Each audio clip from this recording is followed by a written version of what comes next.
দীর্ঘদিন যাবৎ গত রোজার ঈদের পরে থেকে ব্রিজটা এই অবস্থায় আছে। এনে প্রতিদিন মোটামুটি 8-10 হাজার মানুষ চলাফেরা করে, স্কুল ছাত্র, কলেজ ছাত্রছাত্রী যারা আছে তাদের এই রাস্তা দিয়ে চলা খুবই বিপজ্জনক। যে কোনো মুহূর্তে দুর্ঘটনা ঘটতে পারে।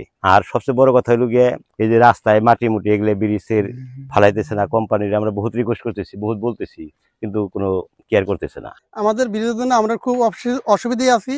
আমরা বোঝা নিয়ে উঠতে পারি না, খুব বাসের চাকা দিয়ে উঠতেছি, এমন রাস্তাঘাট নাই, চলো মালামাল পারাবার করতে পারি না।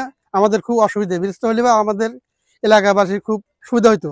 থাকতো তাহলে আমরা যাতায়াতের জন্য গাড়ি দিয়ে যেতে পারতাম। যেহেতু ব্রিজটা নাই তার জন্য আমাদের হেঁটে যেতে অনেক কষ্ট হয়। আমাদের সোমবাগের 98 মিটার যে ব্রিজ, এই ব্রিজটা ইতিপূর্বে ঠিকাদারকে ঠিকা চুক্তি মোতাবেক বারবার চিঠি দেওয়া হয়েছে এবং চিঠি দেওয়ার পরিপ্রেক্ষিতে, তাগিদপত্র দেওয়ার পরিপ্রেক্ষিতে উনি মিড স্প্যানের 4 নম্বর গার্ডারের কাজটি চলমান আছে।